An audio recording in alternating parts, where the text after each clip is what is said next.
Hi everyone, welcome to my YouTube channel. I'm Ashma and I'm going to teach you physics. So we will start with our Bernoulli's equation. हम last class में हमने पढ़ रहे थे properties of work matter के बारे में. आज हम पढ़ेंगे उसी का ही टॉपिक है, उसी चैप्टर का टॉपिक है बर्नौलीज इक्वेशन. ठीक है. अच्छा, बर्नौलीज इक्वेशन BERNOU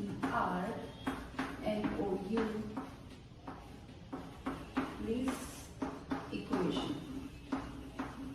ठीक है, ये है हमारी बर्नौलीज इक्वेशन. लेकिन इससे पहले हमें बर्नौलीज इक्वेशन को पढ़ने से पहले हमें दो टॉपिक पढ़ने पड़ेंगे. सबसे पहले तो मैं आपको समझाऊंगी स्ट्रीमलाइन फ्लो. स्ट्रीमलाइन फ्लो क्या होता है एक तो, और सेकेंड हम पढ़ेंगे आज ही इक्वेशन ऑफ कॉन्टिन्यूटी. ठीक है जी, ये हम पढ़ेंगे. तो स्ट्रीमलाइन फ्लो हम स्टार्ट कर लेते हैं. सबसे पहले हम करेंगे स्ट्रीमलाइन फ्लो. अच्छा देखो, एक ट्यूब कंसीडर कर लो, कोई भी पाइप जिसमें तुम्हारा लिक्विड जा रहा है.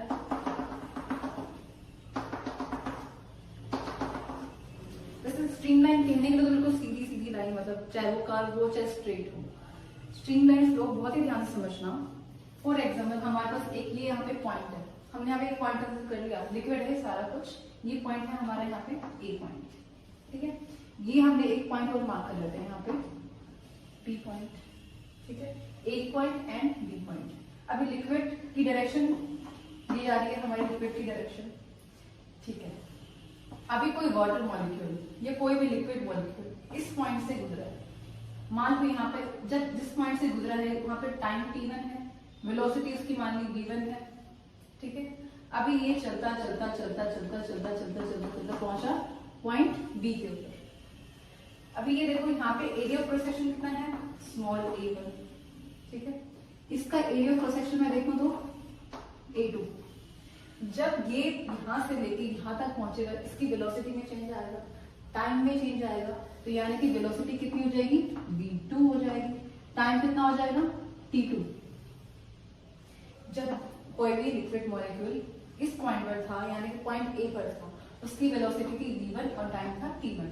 यहाँ पे पहुंचा, वेलोसिटी हो गई v2 और टाइम हो गया t2. अब देखो वेलोसिटी में तो चेंज आएगा क्योंकि एरिया ऑफ क्रॉस सेक्शन धीरे धीरे किस होता जा रहा है, नैरो होता जा रहा है. वेलोसिटी में चेंज आएगा. तुम्हारी पाइप होती है ना, तो तुम पानी देते हो पौधों को, बिल्कुल उसको आगे रख देते हैं तो उसकी स्पीड इंक्रीज हो जाती है. तो यहाँ पर भी सेम है, v2 हो गई हमारी वेलोसिटी. अभी क्या कह रहा है, तो स्ट्रीमलाइन फ्लो वो फ्लो होता है, कोई भी पार्टिकल, कोई भी लिक्विड पार्टिकल, मान लो कोई अभी तो चला गया बी पर, अभी कोई दूसरा आया ए पर, तो उसकी वेलोसिटी भी v1 होगी. अब वो बी से गुजरेगा, बी से, और उसकी वेलोसिटी v2 होगी. कोई तीसरा पार्टिकल आया वाटर मॉलिक्यूल का या लिक्विड मॉलिक्यूल, कोई तीसरा आया, तो उसकी अगर वो ए पॉइंट से गुजर रहा है तो उसकी वेलोसिटी v1 रहेगी. टाइम जो चेंज होएगा थोड़ी देर बाद आ जाएगा, वेलोसिटी v1, और कुछ टाइम बाद उसकी वेलोसिटी हो जाएगी v2. और वो पाथ कौन सा फॉलो करेगा, वही पाथ जो पहले वाले ने फॉलो करा था. पहले वाला मॉलिक्यूल यहाँ से गया था तो दूसरे वाला भी यहीं से जाएगा, तीसरे वाला भी यहीं से जाएगा, चौथे वाला भी यहीं से जाएगा. और वेलोसिटी यहाँ पर v1 थी और यहाँ पर जाके वेलोसिटी क्या हो जाएगी, v2. उस फ्लो को हम कहते हैं स्ट्रीमलाइन फ्लो. इसकी एक डेफिनेशन है, it is the actual path followed by procession of particles. Easy है डेफिनेशन. देखो, it is the actual path followed by the procession of particles in a steady flow.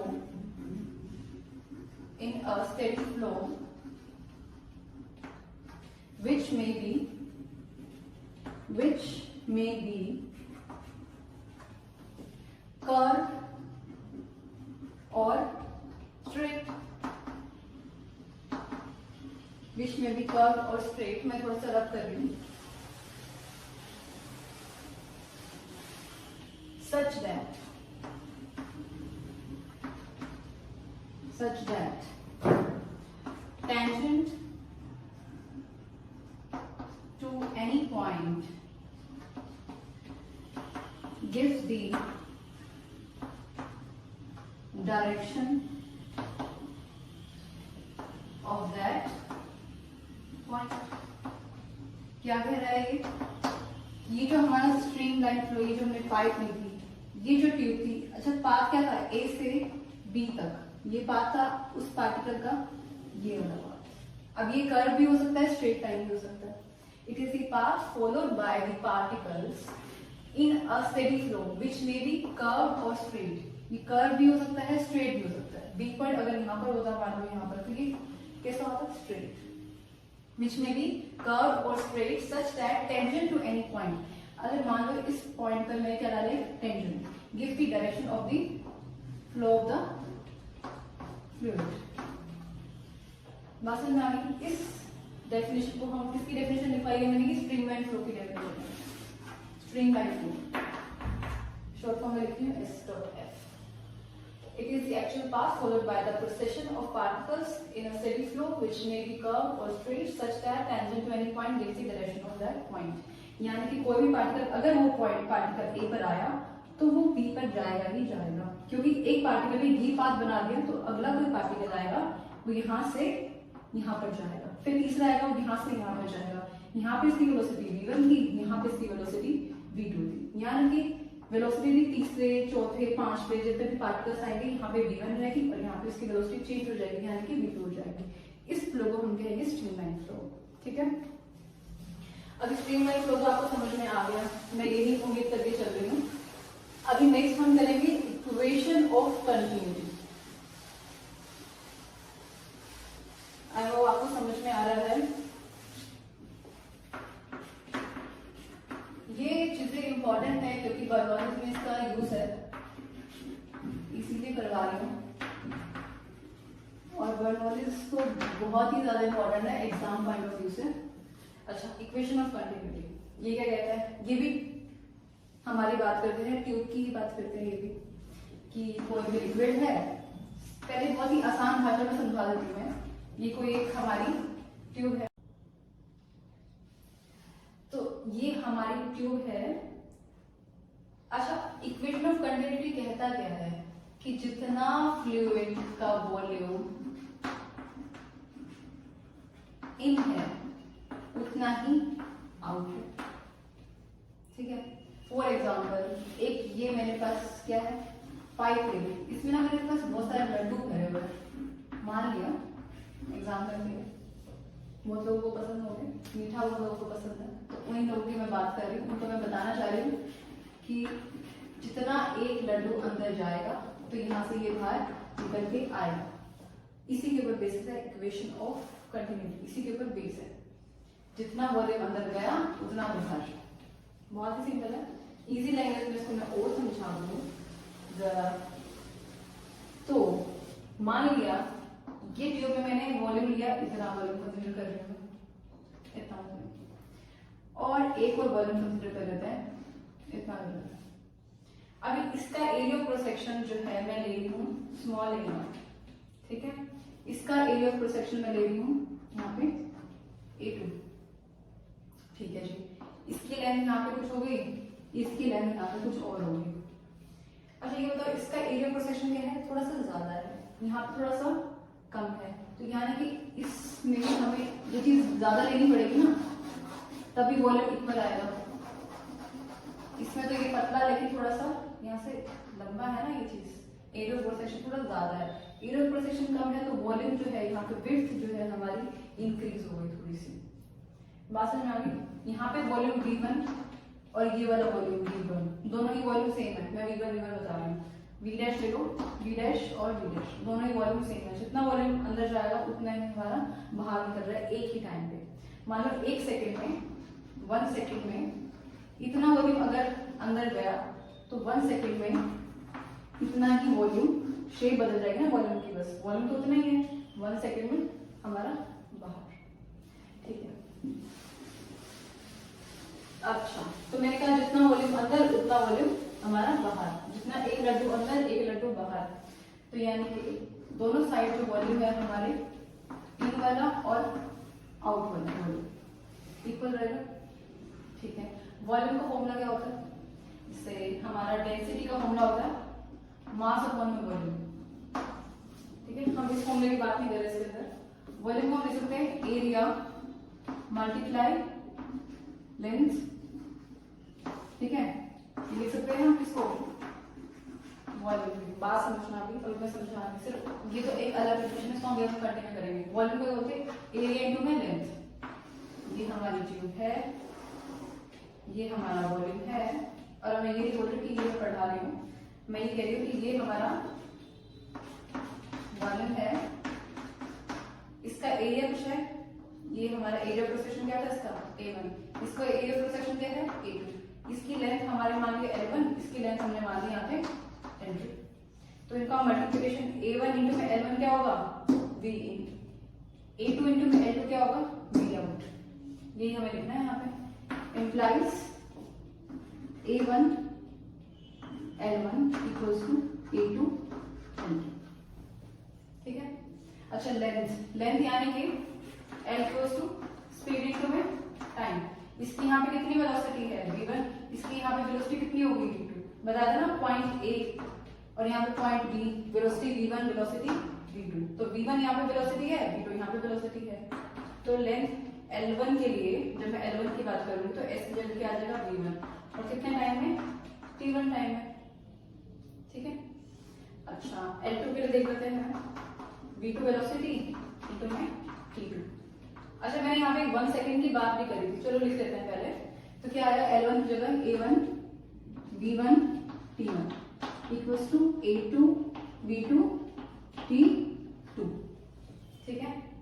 अच्छा जो टाइम T1 है equals to T2 equals to T। 1 second की बात करी थी, 1 second में जितना वॉल्यूम इन, 1 सेकेंड में उतना ही वॉल्यूम आउट, यानी कि जो टाइम है वो क्या है हमारा? इक्वल। कैंसिल आउट हो जाएगा तो क्या बनेगा? A1 V1 equals to A2 V2. That is AV is equals to constant. And this equation is known as equation of continuity. Okay? आप एक बार नोट डाउन कर लो, ठीक है। स्क्रीनशॉट भी ले लीजिए,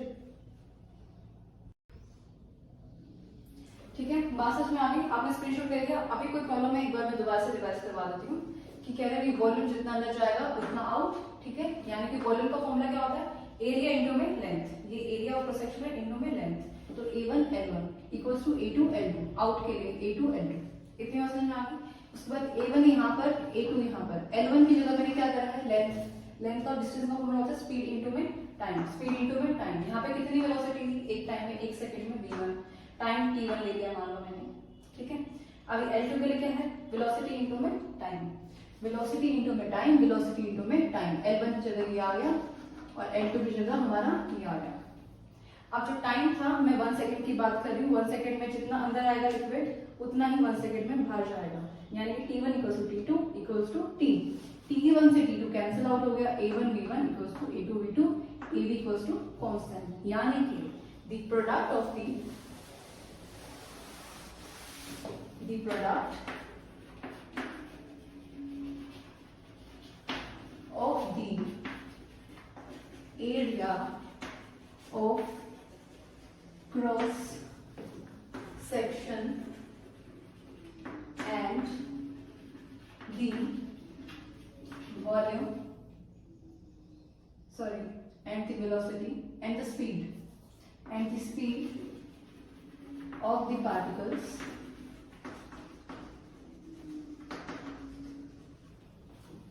remain same at all points in the fluid, and this equation is known as equation of continuity, ठीक है। Take the screenshot and do tell me in the comment box कि ये आपको समझ में आया कि नहीं।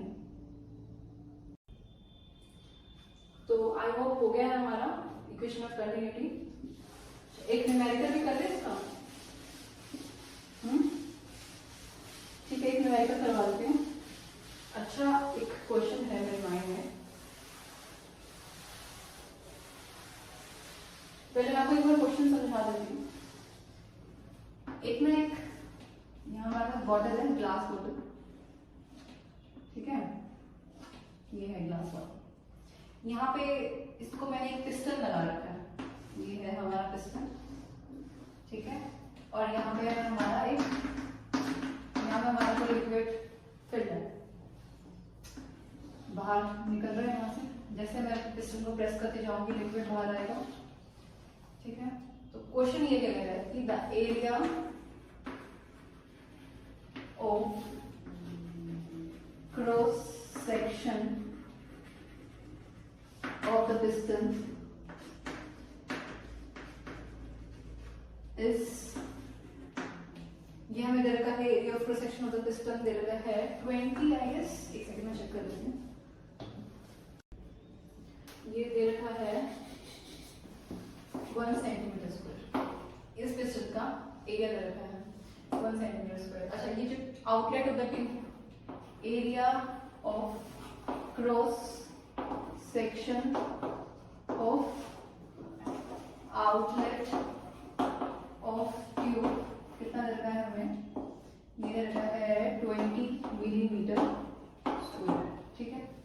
अच्छा, मैं जब पिस्टन को मूव कर रही हूँ विद स्पीड, मान लो वो स्पीड v1 है, पिस्टन vp कर देती हूँ, दे रखी है आपको 1 सेंटीमीटर पर सेकेंड, ठीक है। Find vl, speed of the liquid. Equation of continuity लग जाएगी इसके अंदर। ट्राई करो एक बार, वीडियो को पॉज करके एक बार ट्राई करो, फिर मैं करवाती हूँ।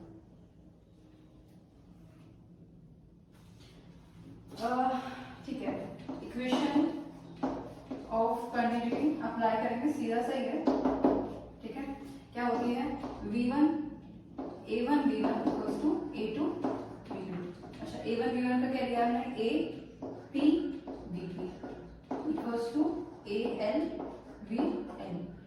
एरिया ऑफ पिस्टन क्या है, कितना दे रखा है, एरिया ऑफ सेक्शन हमें दे रखा है 1 सेंटीमीटर का स्क्वायर, 1 सेंटीमीटर स्क्वायर, ठीक है। वीपी कितना दे रखा है हमें, 1 सेंटीमीटर पर सेकेंड दे रखा है, equals to a1, area of section का दे रखा है हमें कितना, 20 मिलीमीटर स्क्वायर, और हमें क्या निकालना है, ये निकालना, क्या करेंगे, तो इसको कैलकुलेट करो आप और इसका आंसर मुझे बताओ क्या आएगा कमेंट बॉक्स में। वैसे इसका आंसर मैं आपको बता देती हूँ, ये जो आएगा 10 सेंटीमीटर पर सेकेंड, ठीक है। कैलकुलेशन आप कर लेंगे, सेंटीमीटर को मिलीमीटर में या मिलीमीटर को सेंटीमीटर में कन्वर्ट करना आता होगा आपको। 1 सेंटीमीटर में 10 मिलीमीटर होता है, ठीक, सोल्व कर लेना। तो अब हम बढ़ते हैं बर्नौलीज इक्वेशन, जो हमारा मेन मोटो है आज की इस वीडियो का, बर्नौलीज इक्वेशन को अच्छे से पढ़ना, ठीक है।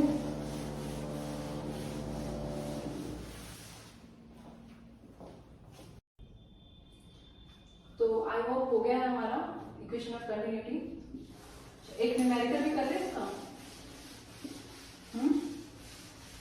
ठीक है, एक न्यूमेरिकल करवा देते हैं। अच्छा, एक क्वेश्चन है मेरे माइंड में, पहले मैं आपको एक बार क्वेश्चन समझा देती हूँ। एक ना एक यहाँ हमारे पास बॉटल है, ग्लास बॉटल, ठीक है, ये है ग्लास बॉटल। यहाँ पे इसको मैंने एक पिस्टन लगा रखा है, ये है हमारा पिस्टन, ठीक है, और यहाँ पे है हमारा एक, यहाँ पे हमारा कोई लिक्विड फिल्ड है, बाहर निकल रहा है यहाँ से। जैसे मैं पिस्टन को प्रेस करते जाऊंगी लिक्विड बाहर आएगा, ठीक है। तो क्वेश्चन ये कह रहा है कि the area of cross section of the piston is, ये हमें दे रखा है area of cross section of the piston दे रखा है 20, आई गेस, एक सेकंड में चेक कर लेती हूँ। सो स्टूडेंट्स, आई होप आपको समझ में आ रहा है कि बर्नौलीज इक्वेशन के लिए अभी अभी हमने पढ़ चुके हैं इक्वेशन ऑफ कंटिन्यूटी और हमने स्ट्रीमलाइन को भी कर दिया है, ठीक है। बर्नौलीज, आगे हम back to main topic, Bernoulli's equation, ठीक है।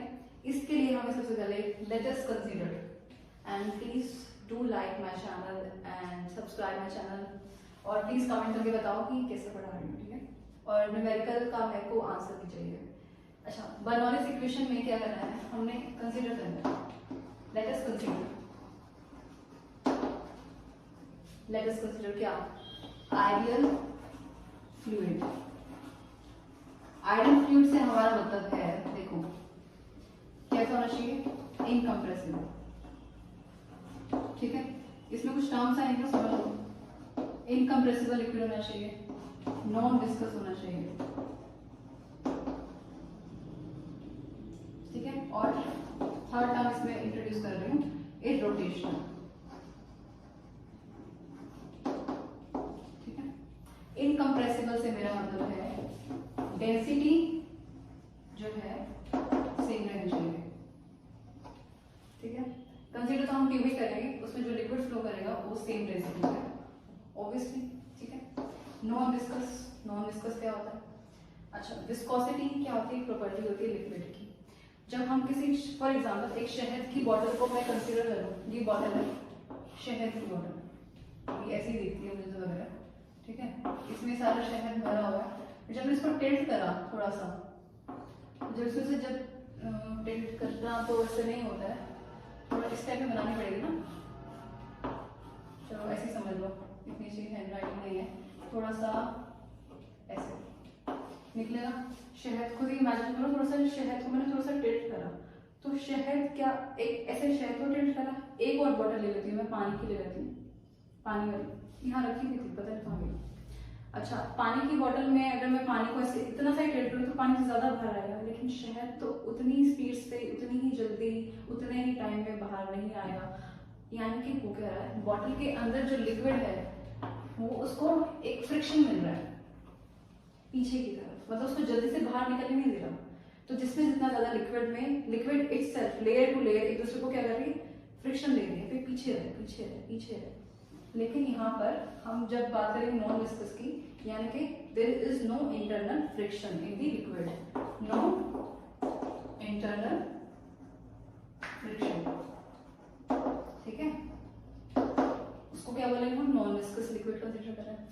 एक ऐसा आइडियल फ्लूइड जो इनकम्प्रेसिबल है, यानी कि डेंसिटी सेम है, नॉन विस्कस यानी कि कोई भी इंटरनल फ्रिक्शन नहीं है, पानी की लेयर्स या लिक्विड की कोई भी उसको रोक नहीं देगी, नो इंटरनल फ्रिक्शन, ठीक है।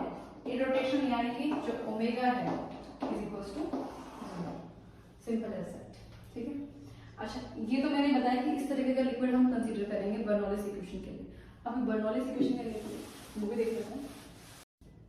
सो स्टूडेंट्स, आई होप आपको समझ में आ रहा है कि बर्नौलीज इक्वेशन के लिए अभी अभी हमने पढ़ चुके हैं इक्वेशन ऑफ कंटिन्यूटी और हमने स्ट्रीमलाइन को भी कर दिया है, ठीक है। बर्नौलीज, आगे हम back to main topic, Bernoulli's equation, ठीक है। इसके लिए हमें सबसे पहले let us consider, and please do like my channel and subscribe my channel, और प्लीज कमेंट करके बताओ कि कैसे पढ़ा रही हूँ, ठीक है। और न्यूमेरिकल का मेरे को आंसर भी चाहिए। अच्छा, बर्नौलीज इक्वेशन में क्या करना है, हमने कंसीडर करना है, लेट अस कंसीडर क्या, आइडियल फ्लूइड। आइडियल फ्लूइड से हमारा मतलब है, देखो कैसा होना चाहिए, इनकम्प्रेसिबल, ठीक है। इसमें कुछ टर्म्स आएंगे समझ लो, इनकम्प्रेसिबल लिक्विड होना चाहिए, नॉन विस्कस होना चाहिए, ठीक है। और थर्ड टर्म इसमें इंट्रोड्यूस कर रही हूँ, इरोटेशनल, ठीक है। इनकम्प्रेसिबल से मेरा मतलब है डेंसिटी जो है सेम रहनी चाहिए, ठीक है। कंसीडर तो हम ट्यूब ही करेंगे, उसमें जो लिक्विड फ्लो करेगा वो सेम डेंसिटी है ऑब्वियसली, ठीक है। नॉन विस्कस क्या होता है, अच्छा विस्कोसिटी क्या होती है, प्रॉपर्टी होती है लिक्विड की। जब हम किसी, फॉर एग्जाम्पल एक शहद की बॉटल को मैं कंसिडर करूँ, ये बॉटल है शहद की बॉटल, ये ऐसी दिखती है मुझे वगैरह, ठीक है, इसमें सारा शहद भरा हुआ है। जब मैं इसको टिल्ट करा थोड़ा सा, जब इसमें से जब टिल्ट करना तो इससे नहीं होता है, थोड़ा इस टाइप में बनानी पड़ेगी ना,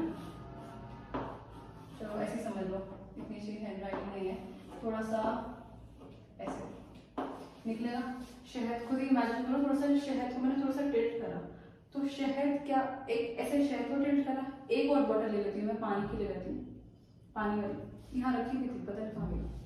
अच्छा, पानी की बॉटल में अगर मैं पानी को ऐसे इतना सा टिल्ट करूँ तो पानी ज्यादा बाहर आएगा, लेकिन शहद तो उतनी ही स्पीड से, उतनी ही जल्दी, उतने ही टाइम में बाहर नहीं आएगा। यानी कि वो क्या रहा है, बॉटल के अंदर जो लिक्विड है वो उसको एक फ्रिक्शन मिल रहा है पीछे की तरफ, मतलब उसको जल्दी से बाहर निकलने नहीं दे रहा। तो जिसमें जितना ज्यादा लिक्विड में, liquid itself layer to layer एक दूसरे को क्या कर रही है, फ्रिक्शन दे रही है, फिर पीछे रहे पीछे रहे पीछे रहे। लेकिन यहाँ पर हम जब बात करेंगे नॉन विस्कस की, यानी कि there is no internal friction in the liquid, no internal friction, ठीक है, उसको क्या बोलेंगे हम, नॉन विस्कस लिक्विड कंसीडर कर रहे हैं। एक ऐसा आइडियल फ्लूइड जो इनकम्प्रेसिबल है, यानी कि डेंसिटी सेम है, नॉन विस्कस यानी कि कोई भी इंटरनल फ्रिक्शन नहीं है, पानी की लेयर्स या लिक्विड की कोई भी उसको रोक नहीं देगी, नो इंटरनल फ्रिक्शन, ठीक है। इरोटेशन यानी कि जो ओमेगा है is equals to 0, simple as that, ठीक है। अच्छा, ये तो मैंने बताया कि इस तरीके का लिक्विड हम कंसीडर करेंगे बर्नौलीज इक्वेशन के लिए। अब बर्नौलीज इक्वेशन के लिए वो भी देख लेते हैं। अच्छा, बर्नौलीज इक्वेशन के लिए सबसे पहले हम बात कर चुके हैं हमें कैसा लिक्विड चाहिए, आइडियल लिक्विड, और जो भी कैसा होना चाहिए, इनकम्प्रेसिबल, इरोटेशन एंड नॉन विस्कस। सीधी सी बात है, बात खत्म, ठीक है। बर्नौलीज इक्वेशन कहता क्या है, जो भी कहता हो सुनो। ये हमारा एक ट्यूब है हमारे यहाँ पे, इसका एरिया क्रॉस सेक्शन A1 है, वेलोसिटी मान लें यहाँ पे लिक्विड की V1 है, और यहाँ पे प्रेशर है P1, ठीक है। यहाँ पे A2 है, V2 है एंड P2 है। इतनी बात समझ में आ गई आप लोगों को। जैसे ये जो फ्लो है ये कैसा है, स्ट्रीमलाइन फ्लो, यहाँ पे स्ट्रीमलाइन फ्लो है, ठीक है। अच्छा देखो, लिक्विड का फ्लो कहाँ से है, ये A एंड है और ये एंड है B। Liquid flow from A to B, यानी कि प्रेशर जो P1 है इज ग्रेटर देन P2। बात समझ में आ गई ना। ये हमारा रेफरेंस लेवल है, हमारे गेजेस, यहाँ पे हाइट है हमारी H1 और इधर की हाइट है हमारी H2। तो P1 is greater then P2। इतनी सी बात क्लियर होगी, क्योंकि पानी का जो बहाव है यहाँ से यहाँ पर है, कोई चीज high pressure to low pressure जाती है, ये बात क्लियर है। तो P1 is greater then P2, ठीक है। इसके अंदर हमने कंसीडर अब ये चीज करनी है, देखो हम निकालेंगे यहाँ पे वर्क डन, कितना वर्क डन करा इसने A पॉइंट से B पॉइंट पर जाने के लिए, कितना करा। वर्क डन कौन करवा रहा है, प्रेशर करवा रहा है, प्रेशर, ठीक है। फोर्स कितना लगेगा, फोर्स, वर्क डन का फॉर्मूला कितना होता है ये बताओ, फोर्स इनटू में डिस्प्लेसमेंट। फोर्स का फॉर्मूला क्या होता है, प्रेशर का फॉर्मूला होता है फोर्स अपॉन में एरिया। फोर्स का फॉर्मूला क्या हो जाएगा, P इंटू में A, P multiply A into में डिस्टेंस, डिस्प्लेसमेंट, ये जो भी कह रहे हैं, PA। वर्क डन के लिए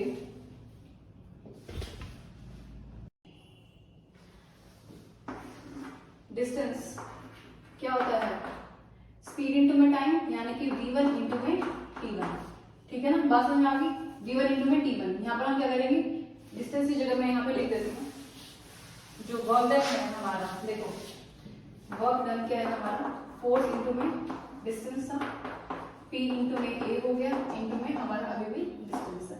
डिस्टेंस की जगह हम क्या लिखेंगे यहाँ पे, वेलोसिटी इंटू में टाइम इंटू में A इंटू में P। अच्छा ये चीज ध्यान रखो, ये जो वर्क डन ले रहे हैं हम ले रहे हैं पर सेकेंड, तो यहाँ पे जो टाइम है ये पर सेकेंड के अकॉर्डिंग कैंसिल आउट हो जाएगा, यहाँ पे टाइम है, यहाँ पे टाइम कैंसिल आउट हो गया। तो जो वर्क डन है वो हमारा क्या बनेगा, PAV, ठीक है, PAV। अभी जो वर्क डन हमारा एक एंड पर WB पे क्या होगा, P1 A1 B1, WB पे क्या होगा, P2 A2 एंड B2। इतनी बात क्लियर हो गई। वर्क डन, फोर्स इनटू में डिस्प्लेसमेंट, फोर्स का होता है प्रेशर इनटू में area, displacement as it is, displacement यानी कि स्पीड इनटू में टाइम, वेलोसिटी इनटू में टाइम कर दिया। और जो यहाँ पे वर्क डन ले रहे हैं, work done A to B जाने में पर सेकंड। अब यहाँ पे पर सेकंड है, डिवाइड बाय पर सेकंड है, डिवाइड बाय पर सेकंड है, टाइम से टाइम यहाँ पे यानी कि टाइम है, टाइम से टाइम कैंसिल आउट हो गया। P1 A1 W1, WA क्या आएगा, P1 A1 W1, W2 क्या आएगा, P2 A2 W2। इतनी बात क्लियर होगी। तो total net work done per second हमने कितना करा, A से B पर जाने के लिए हमने नेट वर्क डन कितना करा, A to B जाने के लिए हमने क्या करा, नेट वर्क डन कितना करेंगे, P1 A1 B1 माइनस में P2 A2।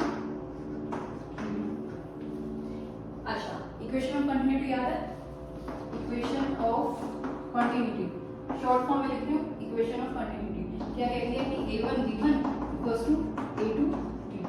अच्छा, A1 क्या था, area of cross section, B1 क्या था, velocity at end A, area of cross section at end B and velocity at end B। तो ये भी वही है, इसको मान लो मैंने क्या कहते हैं, वॉल्यूम, वही वॉल्यूम ही था ना, इक्वल्स टू B से कैसे, वॉल्यूम जो होता है वो क्या होता है, एरिया इनटू में लेंथ होता है ना, और लेंथ को मैंने क्या करा था, वेलोसिटी इनटू में टाइम, वॉल्यूम को में टाइम, टाइम टाइम से टाइम कैंसिल AB, यही हमने इक्वेशन करी है। AB इक्वल्स टू यहाँ पे ये क्या है, वॉल्यूम, ये कहते हैं ना वॉल्यूम जितना अंदर उतना बाहर, यानी कि A1 B1 equals to A2 B2 equals to क्या है, ये वॉल्यूम। अभी भी नहीं याद आ रहा तो V in equals to V out, volume in equals to volume out, A1 B1 equals to A2 B2। इसको मैं क्या मान रही हूँ, एक पूरा ही V मान रही हूँ, से क्या है ये V यानी कि वॉल्यूम। तो जब हमने वर्क डन निकाला WA से B जाने में, तो P1 V माइनस में P2 B, इतनी बात क्लियर हो गई। अच्छा, वॉल्यूम क्या होता है, अच्छा डेंसिटी क्या होती है, मास अपॉन में वॉल्यूम, तो वॉल्यूम क्या हो जाएगा हमारे पास, मास अपॉन में रो M अपॉन में रो। इतनी बात क्लियर हो गई, बहुत बढ़िया।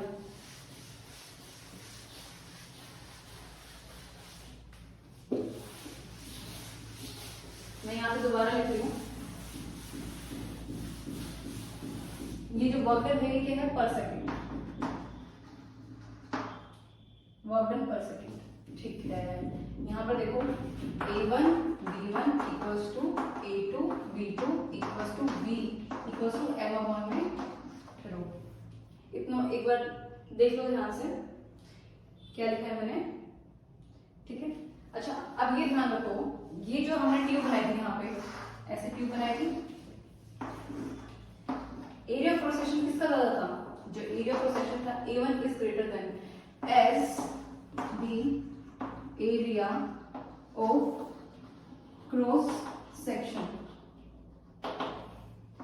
A1 is greater than A2, imply क्या कर रहा है कि V2 is greater then V1। इतनी बात क्लियर है, जिसका एरिया ज्यादा उसकी वेलोसिटी कम, जिसका एरिया कम उसकी वेलोसिटी ज्यादा। इतनी बात समझ में आ गई,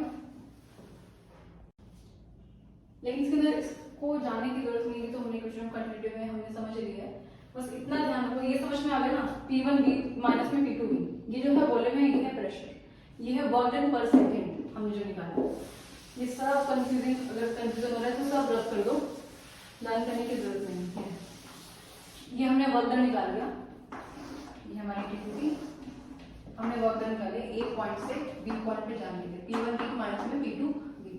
अच्छा, जो theorem of work done, work energy theorem क्या कहती है, वर्क एनर्जी थ्योरम क्या कहती है कि जो वर्क डन है, total work done, total work done किसकी इक्वल होता है हमारे पास, एनर्जी की इक्वल, काइनेटिक एनर्जी की इक्वल, पोटेंशियल एनर्जी की इक्वल। हमने वर्क डन निकाल लिया P1 B माइनस में P2 B। अभी हम पोटेंशियल एनर्जी की बात करते हैं। पानी यहाँ था, यानी कि लिक्विड यहाँ था, यहाँ से यहाँ पहुंच गया, और हमने रेफरेंस लेवल ले रखा था यहाँ से, यानी कि हाइट थी ना इसकी यहाँ पे H1 और यहाँ पे हाइट थी कितनी H2, H1 से H2 पर पहुंच गया, H1 से H2 पर, यानी कि पोटेंशियल एनर्जी क्या होगी, इंक्रीज होगी। पोटेंशियल एनर्जी क्या होगी हमारी, नेट पोटेंशियल एनर्जी। सीधी सी बात करते हैं, पोटेंशियल एनर्जी का फॉर्मूला क्या होता है, mgh। तो नेट पोटेंशियल एनर्जी क्या हो जाएगी हमारे पास, mgh2 माइनस में mgh1। ठीक है, नेट काइनेटिक एनर्जी क्या हो जाएगी हमारे पास, हाफ m v1 का स्क्वायर माइनस में, सॉरी v2 का स्क्वायर माइनस में हाफ m v1 का स्क्वायर। क्यों, क्योंकि वेलोसिटी v2 की ज्यादा है कंपेयर टू v1, यानी कि हाफ m v2 का स्क्वायर माइनस में हाफ m v1 का square. Net potential energy, net kinetic energy. और वर्क एनर्जी थ्योरम क्या करेगी, टोटल वर्क डन किसके इक्वल है, एनर्जी के इक्वल है। ये हमारा टोटल टाइम वर्क है, टोटल वर्क डन है। हमने अब इन सब चीजों को इक्वेट करना है।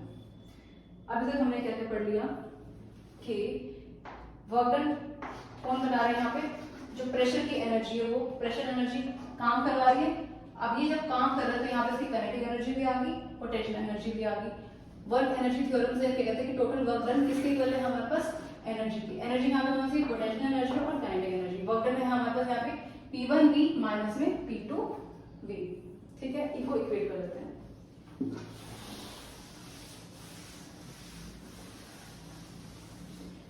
देखो आप लिखना है वर्क डन पर सेकेंड, वर्क डन पर सेकेंड बाय प्रेशर। प्रेशर ने करवाया है वर्क डन, और किस में कन्वर्ट करवाया है, कुछ पोटेंशियल एनर्जी में और कुछ काइनेटिक एनर्जी में। ठीक है, वर्क डन पर सेकेंड बाय प्रेशर कितना है, P1V माइनस में P2V इक्वल किसके, काइनेटिक पोटेंशियल एनर्जी के हैं mgh2 माइनस में mgh1 प्लस में काइनेटिक एनर्जी क्या है, हाफ m v2 का स्क्वायर माइनस में हाफ m v1 का स्क्वायर। जो वन वाली टर्म्स हैं उनको इस साइड रख लो और जो टू वाली साइड्स हैं उनको उस साइड रख लो। तो क्या आएगा, P1V प्लस में mgh1 प्लस में हाफ m v1 का square equals to P2V plus में mgh2 प्लस में हाफ m v2 का स्क्वायर। यानी कि Pv प्लस में mgh plus half mv square equals to constant. ठीक है, ये है हमारी बर्नौली इक्वेशन। क्लियर हो गया, इतनी बात क्लियर हो गई। एक बार देख लो, स्क्रीनशॉट ले लो अगर कहीं पर कंफ्यूजन है तो। जितना हमने वर्क डन करा एक एंड से दूसरे एंड पर पहुंचाने के लिए, वो किस पे इक्वल आ रहा है, पोटेंशियल एनर्जी और काइनेटिक एनर्जी। वर्क डन हमने निकाला P1V माइनस P2V और ये पूरी कैलकुलेशन है। इतना क्लियर हो गया। एक चीज लास्ट, बस एक लास्ट पॉइंट रह गया, उसमें कुछ भी नहीं है। ये जो हमने इक्वेशन बनाई है हमारी, ये वाली इक्वेशन P1 वाली, ये P2 वाली पूरी इक्वेशन, इसमें अगर हम इसको m से डिवाइड कर दें तो P1V अपॉन में m प्लस gh1 प्लस में हाफ v1 का स्क्वायर बनेगा इक्वल्स टू क्या बनेगा, P2V अपॉन में m प्लस में gh2 प्लस में हाफ v2 का स्क्वायर, ये बनेगा। अच्छा, डेंसिटी क्या होता है, मास अपॉन में वॉल्यूम। तो यहाँ पर क्या आ जाएगा, P1 अपॉन में नीचे आ जाएगी ना, रो नीचे आ जाएगा, प्लस में gh1 प्लस में हाफ v1 का square equals to P2 upon में रो प्लस में gh2 प्लस में हाफ v2 स्क्वायर। ये है हमारी final Bernoulli's equation. Take the screenshot this equation.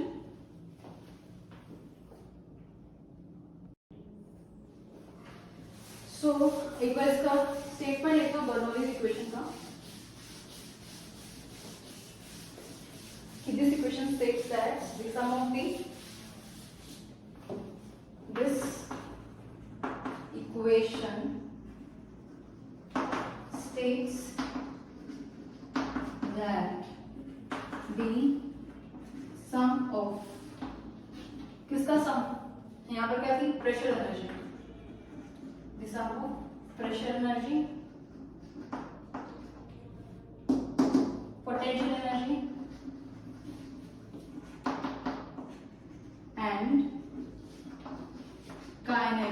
energy remains constant. Okay, ये था हमारा सारा कुछ बर्नौलीज इक्वेशन के बारे में. Thanks for watching students and I hope you like my video. Please do check and comment also. Thank you.